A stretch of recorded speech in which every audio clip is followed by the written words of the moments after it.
여러분, 사람들은 보통 인간관계에서 이런 기억을 가지고 살아갑니다. 남에게 섭섭했던 일은 잘 잊지 못하죠. 그것은 기억 속에 꼭꼭 담아둡니다. 그러나 남이 나에게 베푼 선한 일과 고마웠던 일은 기억하지 않습니다. 반대로 자신이 남에게 뭔가 베풀었던 일들은 오래 기억해요. 하지만 남에게 상처를 주었던 일은 잘 생각하지 않으려고 합니다. 정말 그렇습니까? 그렇습니다. 여러분, 가정에서 부모와 자식 관계를 보면 이것이 맞다는 것을 알 수 있습니다. 자녀들은요, 부모님이 베푸신 수많은 수고와 또 헌신, 감사한 일들을 잘 기억하지 못합니다. 하지만 살다 보면 섭섭하게 했던 그 몇 가지 일들을 잊지 않고 기억하는 거예요. 그래서 언젠가 크면, 언젠가 말할 수 있게 되면 그 일을 따지려고 합니다. 하지만 인생을 살다 보면 인생의 풍파를 맞이하게 되고 또 인생의 고난 가운데 한번 자기가 엎어져 보기도 하고 또 자기가 자식을 낳아 길러보기도 하면서 그 생각이 얼마나 철이 없는지 알게 되죠. 그래서 자식을 낳아서 길러보면 철난다고 하는 이야기가 그냥 나온 말이 아닙니다. 여러분, 이러한 모습은요, 오늘 말씀에도 나옵니다. 하나님께서 주시는 고초와 재난을 겪으면서 알게 되는 것이 있다는 거예요. 본문 말씀 같이 한번 읽어봅니다. 19절 21절 말씀입니다. 내 고초와 재난 곧 쑥과 담즙을 기억하소서. 내 마음이 그것을 기억하고 내가 낙심이 되오나 이것을 내가 내 마음에 담아 두었더니 그것이 오히려 나의 소망이 되었사오문.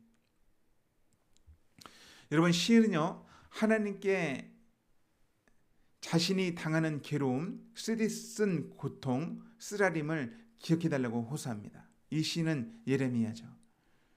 그는 이 모든 고통, 이 서러움을 기억하면서 더 낙심이 되었음을 고백합니다. 이것을 마음에 꼭꼭 담아두고 아파하면서 살아가다가 문득 다른 기억이 난 거예요.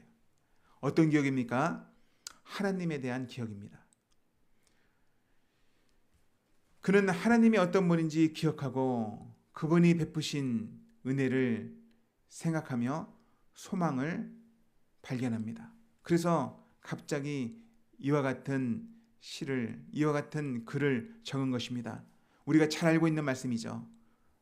한 번쯤은 암송했었던 말씀입니다. 22절 23절입니다. 여호와의 인자와 긍휼이 무궁하심으로 우리가 진멸되지 아니함이니이다. 이것들이 아침마다 새로우니 주의 성실하심이 크시도소이다. 아멘.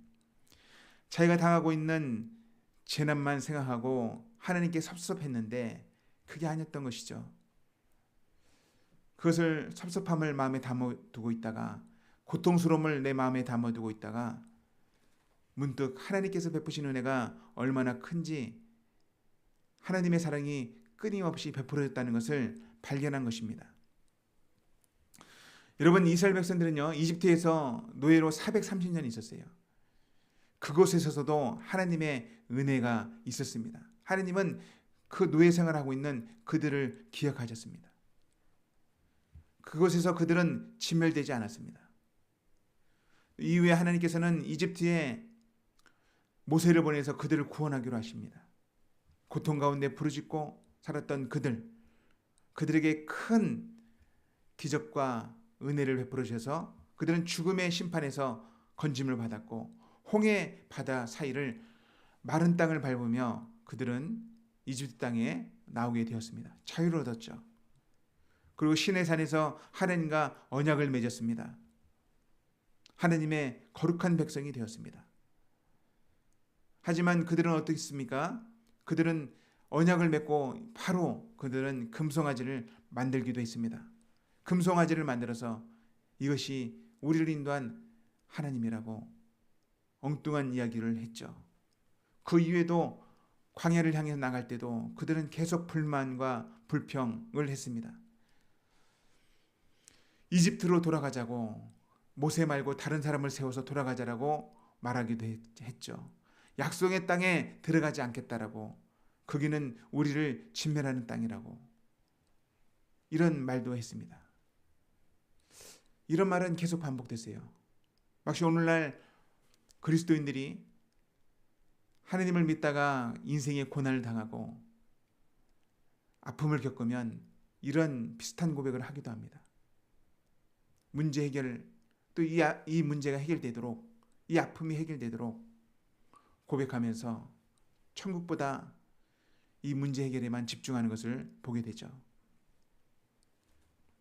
여러분, 이렇게 광야 생활에 그들이 철저하게 하느님의 마음을 긁어놓았는데 그들은 다 진멸되지 않았습니다.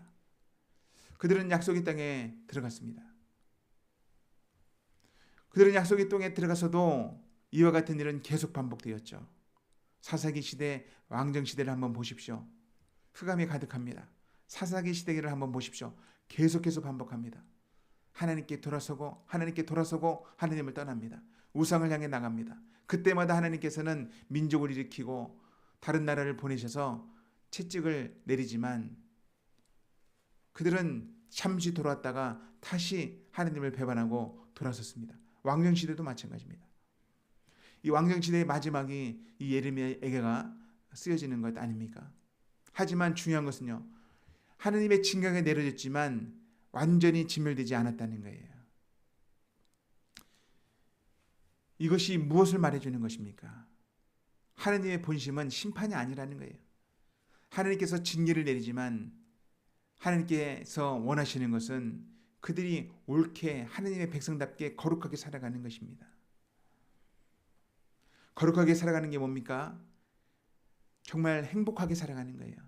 하나님과 동행하는 것이에요. 기쁨 있이 살아가는 거예요. 거룩한 삶이란 무엇입니까?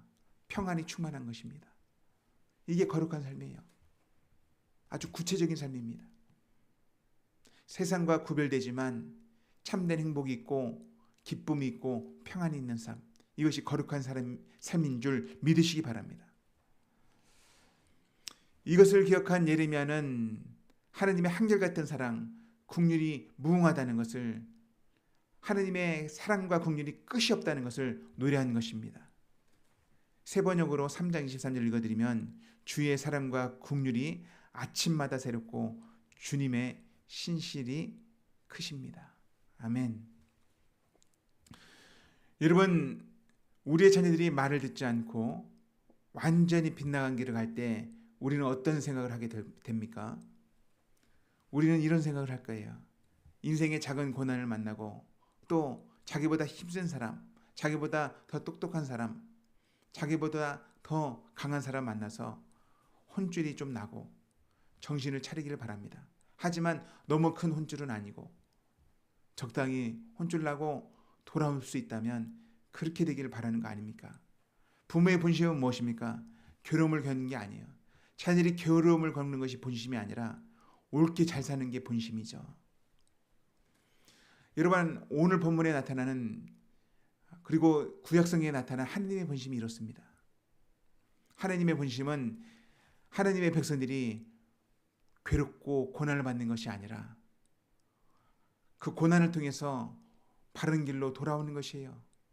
그리고 참된 행복을 경험하는 것입니다. 하나님과 함께 살아가는 것이죠. 이제 시인은요, 이 사랑을 발견한 시인은 하나님의 사람으로서 어떻게 살아가야 되는지 고민합니다.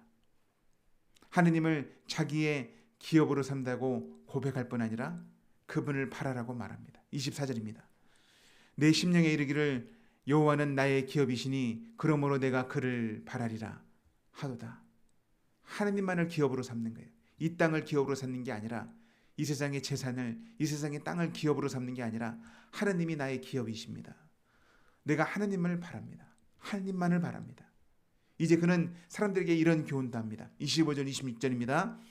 기다리는 자들에게나 구하는 영혼들에게는 여호와는 선하시도다. 사람이 여호와의 구원을 바라고 잠잠히 기다림이 좋도다.